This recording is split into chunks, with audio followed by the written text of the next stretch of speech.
वैसे तो भारत के वीर और शक्तिशाली राजाओं की वीरता और महानता के किस्से इतिहास में हमेशा सुनने को मिलता है, लेकिन कितने ऐसे महाप्रतापी राजा हुए हैं जिन्होंने अपने सूझबूझ और तलवारों के बल पर डूबती हुई भारतीय संस्कृति को विधर्मियों के हाथों में जाने से बचाए हैं। जिस समय देश में बौद्ध मत को मानने वाले बढ़ रहे थे और शासन व्यवस्था अहिंसात्मक हो गया था, जिससे यवनों ने भारत देश पर आक्रमण कर दिया, लेकिन ठीक उसी समय एक ऐसे महाप्रतापी राजा का मगध की धरती पर उदय हुआ जिसने न सिर्फ यवनों को खदेड़ भगाया वरन बौद्ध लिबास में छुपे हुए बाहरी आक्रांताओं को मारकर फिर से इस अखंड भारत भूमि को वैदिक रीति रिवाज में ला खड़ा कर दिया, जिनका नाम कश्यप गोत्रीय ब्राह्मण सम्राट पुष्यमित्र शुंग था। आज मैं आपको शुंग वंश के संस्थापक सनातन धर्म का पताका पूरे उत्तर दिशा में फिर से फहराने वाले उन्हीं पुष्यमित्र शुंग के बारे में बताने जा रहा हूँ, जिन्होंने माँ गंगा के इस पवित्र धरती को अखंड बनाने में अपना खून पसीना एक कर दिया था। कृपया ध्यान से सुनिएगा कि आखिर क्यों पुष्यमित्र शुंग को मौर्य साम्राज्य का खात्मा करना पड़ा।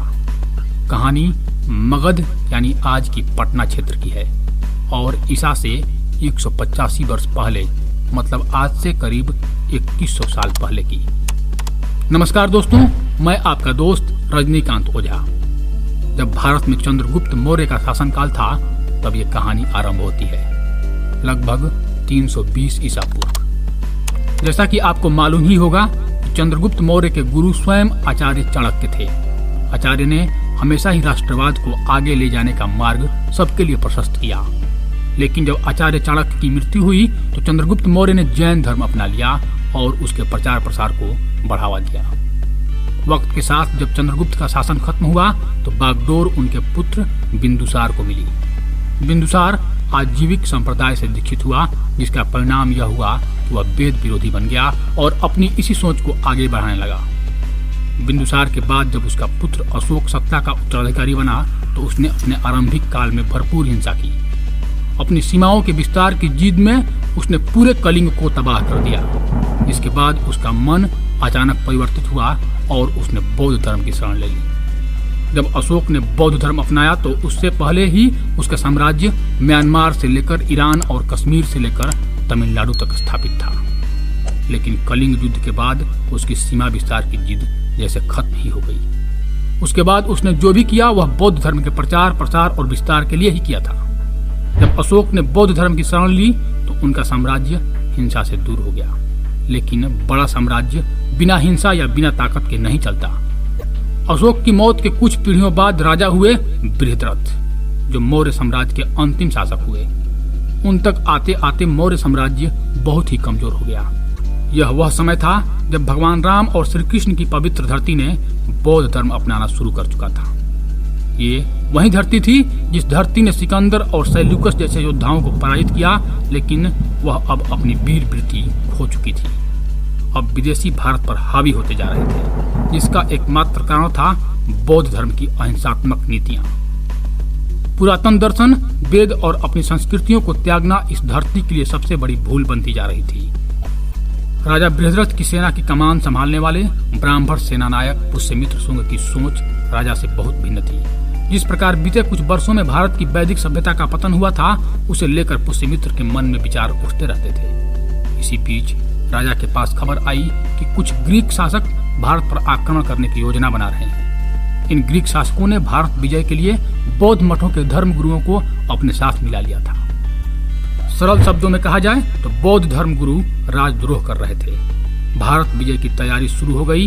वह ग्रीक सैनिकों को भिक्षुओं के वेश में अपने मठों में पनाह देने लगे और हथियार छिपाने लगे। यह खबर जब पुष्यमित्र शुंग तक पहुंची तो उन्होंने राजा से बौद्ध मठों की तलाशी लेने की आज्ञा मांगी, मगर राजा ने ऐसी आज्ञा देने से मना कर दिया। मगर समय को कुछ और ही मंजूर था। सेनापति पुष्यमित्र राजा की आज्ञा के बिना ही अपने सैनिकों सहित मठों की जांच करने चले गए। जहां जांच के दौरान मठों से ग्रीक सैनिक पकड़े गए। देखते ही उन्हें मौत के घाट उतार दिया गया। उनका साथ देने वाले बौद्ध गुरुओं को राजद्रोह के आरोप में गिरफ्तार कर राज दरबार में पेश किया गया। बृहद्रथ चूंकि राजा था और सेनापति पुष्यमित्र ने उसकी आज्ञा का पालन नहीं किया, जो उसे बहुत बुरा लगा था। एक सैनिक परेड के दौरान ही राजा और सेनापति के बीच बहस छिड़ गई। बहस इतनी बढ़ गई कि राजा ने पुष्यमित्र पर हमला कर दिया, जिसके पलटवार में सेनापति ने बृहद्रथ की हत्या कर दी। बृहद्रथ की हत्या हो चुकी थी। हत्या के बाद सेना ने पुष्यमित्र का साथ दिया और उसे ही अपना राजा घोषित कर दिया। राजा का पद संभालते ही पुष्यमित्र ने सबसे पहले राज्य प्रबंध में सुधार किया। पुष्यमित्र शुंग अपंग हो चुके साम्राज्य को दोबारा से खड़ा करना चाहते थे। इसके लिए उन्होंने एक सुगठित सेना का निर्माण शुरू कर दिया। इसके बाद पुष्यमित्र ने भारत में पैर पसार रहे ग्रीक शासकों को भारत से खदेड़ दिया।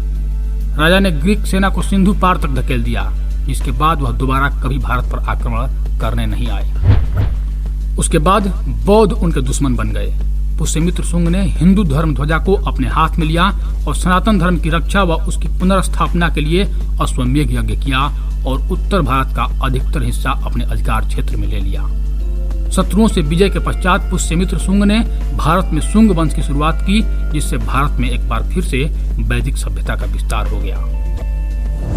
जिन लोगों ने पुष्यमित्र के शासन के पहले भय से बौद्ध धर्म स्वीकार किया था, वह वापस वैदिक धर्म की तरफ लौट आए।